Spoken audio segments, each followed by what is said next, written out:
ನಡಿ, ಈಗ ಶುರು ಮಾಡೋಣ. ಕೇಸರಿಯಿಂದ ಮನೋಲ್ಲಾಸ ಮನಸ್ಸು ಮತ್ತೇರಿ ಕುಣಿದಾಡಿದೆ ನೋಡು, ಮನಸ್ಸು ಮತ್ತೇರಿ ಕುಣಿದಾಡಿದೆ ನೋಡು. ಕ್ಷಣ ಕ್ಷಣವೂ ಆಚರಿಸಿ ಕೇಸರಿ ಹಬ್ಬ. ವಿಮಲ್, ಬಾಯಲ್ಲಿ ಹೇಳಿ ಕೇಸರಿ.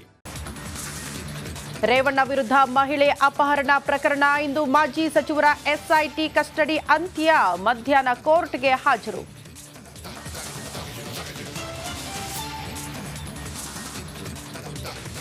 ರಾಜ್ಯ ರಾಜಕೀಯದಲ್ಲಿ ಪೆನ್ ಡ್ರೈವ್ ಸುನಾಮಿ. ಡಿಸಿಎಂ ವಿರುದ್ಧ ಕುಮಾರಸ್ವಾಮಿ ವಾಗ್ಬಾಣ. ಸಿಡಿಗಳು ಡೈನಮೈಟ್ ಇದ್ದಂಗೆ ಸದಾನಂದ ಗೌಡ ಹೇಳಿಕೆ.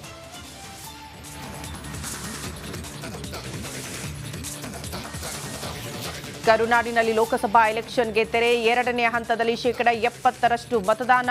ಇವಿಎಂನಲ್ಲಿ 227 ಅಭ್ಯರ್ಥಿಗಳ ಭವಿಷ್ಯ ಭದ್ರ.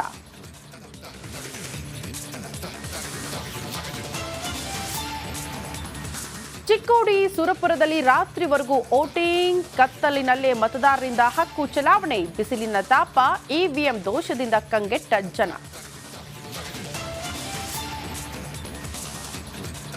ಬೆಂಗಳೂರಿನಲ್ಲಿ ಅಬಕಾರಿ ಇಲಾಖೆ ಭರ್ಜರಿ ಬೇಟೆ. ಲಕ್ಷಾಂತರ ರೂಪಾಯಿ ಮೌಲ್ಯದ ಮದ್ಯ ವಶ.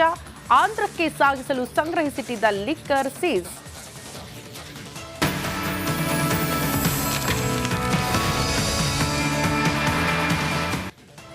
ರೇವಣ್ಣ ವಿರುದ್ಧ ಮಹಿಳೆ ಅಪಹರಣ ಪ್ರಕರಣಕ್ಕೆ ಸಂಬಂಧಪಟ್ಟಂತೆ ಇಂದು ಮಾಜಿ ಸಚಿವ ರೇವಣ್ಣ ಅವರ ಎಸ್ಐಟಿ ಕಸ್ಟಡಿ ಅವಧಿ ಅಂತ್ಯ ಆಗ್ತಾ ಇದೆ. ಮಧ್ಯಾಹ್ನ ಕೋರ್ಟ್ಗೆ ಎಚ್ಡಿ ರೇವಣ್ಣ ಅವರನ್ನ ಹಾಜರುಪಡಿಸೋದಕ್ಕೆ ಅಧಿಕಾರಿಗಳು ಸಿದ್ಧತೆ ಮಾಡಿಕೊಂಡಿದ್ದಾರೆ. ಕೋರ್ಟ್ಗೆ ಹಾಜರುಪಡಿಸೋದಕ್ಕೆ ಎಸ್ಐಟಿ ಅಧಿಕಾರಿಗಳ ಸಿದ್ಧತೆ ಕೂಡ ಆಗಿದೆ.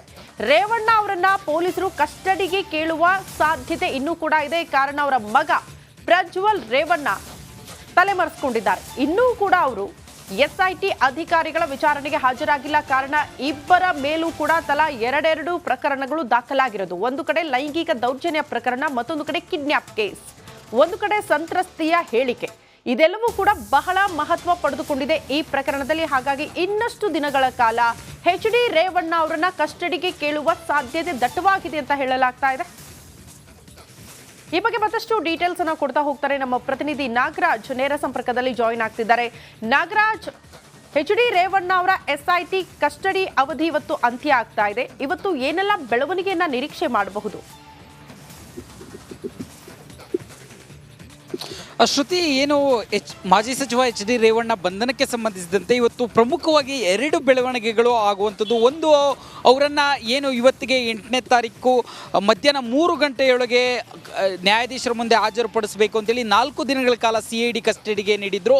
ಆ ಒಂದು ಕಸ್ಟಡಿ ಅವಧಿಯ ಅಂತ್ಯ ಆಗ್ತಾ ಇರ್ತಕ್ಕಂಥದ್ದು. ಇವತ್ತು ಮಧ್ಯಾಹ್ನದ ವೇಳೆಗೆ ಅವರನ್ನು 17ನೇ ACMM ನ್ಯಾಯಾಲಯದ ನ್ಯಾಯಾಧೀಶರಾದ ರವೀಂದ್ರ ಕುಮಾರ್ ಬಿ ಕಟ್ಟಿ ಅವರ ಎದುರು ಅವರನ್ನು ಹಾಜರುಪಡಿಸಲಿಕ್ಕೆ SIT ಅಧಿಕಾರಿಗಳು ಸಿದ್ಧತೆಯನ್ನು ಮಾಡಿಕೊಂಡಿರ್ತಕ್ಕಂಥದ್ದು.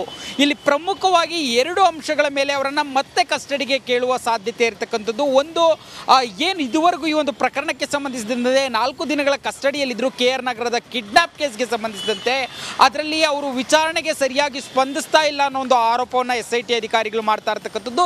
ಜೊತೆಗೆ ಅವ್ರ ಮೇಲೆ ಏನು ಒಂದು ಮೂಲ ಪ್ರಕರಣ ಹೊಳೆನರಸೀಪುರ ಟೌನ್ ಠಾಣೆಯಲ್ಲಿ ದಾಖಲಾಗಿತ್ತು ಲೈಂಗಿಕ ದೌರ್ಜನ್ಯ ಆರೋಪದಡಿಯಲ್ಲಿ, ಅದರಲ್ಲೂ ಇವರ ವಿಚಾರಣೆಯ ಅವಶ್ಯಕತೆ ಇದ್ದು ಈ 2 ಅಂಶಗಳನ್ನು ಇಟ್ಕೊಂಡು SIT ಅಧಿಕಾರಿಗಳು ಮತ್ತಷ್ಟು ದಿನ ಅವರನ್ನು ಕಸ್ಟಡಿಗೆ ಕೇಳುವ ಸಾಧ್ಯತೆ ಇರತಕ್ಕಂಥದ್ದು ಒಂದು ಕಡೆ.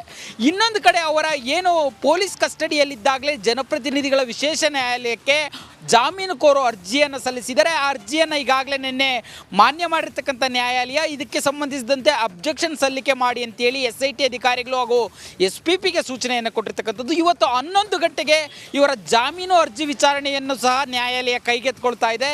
ಹೀಗಾಗಿ ಒಂದು ಡಿಸೈಡಿಂಗ್ ಫ್ಯಾಕ್ಟರ್, ಅವರು ಮತ್ತೆ SIT ಕಸ್ಟಡಿಗೆ ಹೋಗ್ತಾರಾ ಅಥವಾ ನ್ಯಾಯಾಂಗ ಬಂಧನಕ್ಕೆ ಒಳಪಟ್ಟು ಜೈಲಿಗೆ ಹೋಗ್ತಾರಾ ಅಥವಾ ಜಾಮೀನು ಅರ್ಜಿ ವಿಚಾರಣೆ ವೇಳೆಯಲ್ಲಿ ಅವರಿಗೆ ಜಾಮೀನು ಮಂಜೂರಾಗುತ್ತಾ, ಈ ಎಲ್ಲ ಪ್ರಶ್ನೆಗಳು ಇರತಕ್ಕಂಥದ್ದು. ಈ ಹಿನ್ನೆಲೆಯಲ್ಲಿ SIT ಅಧಿಕಾರಿಗಳು ಇವತ್ತು ಮಧ್ಯಾಹ್ನದ ವೇಳೆಗೆ ಎಚ್.ಡಿ. ರೇವಣ್ಣ ಅವರನ್ನ ನ್ಯಾಯಾಲಯಕ್ಕೆ ಹಾಜರುಪಡಿಸುವ ಸಾಧ್ಯತೆ ಇರತಕ್ಕಂಥದ್ದು. ಶ್ರುತಿ. ಓಕೆ ನಾಗರಾಜ್, ಧನ್ಯವಾದಗಳು ತಮ್ಮೆಲ್ಲ ಮಾಹಿತಿಗೆ. ಅಲ್ಲಿಗೆ ರೇವಣ್ಣ ಅವರಿಗೆ ಜೈಲ ಬೇಲ ನ್ಯಾಯಾಂಗ ಬಂಧನನ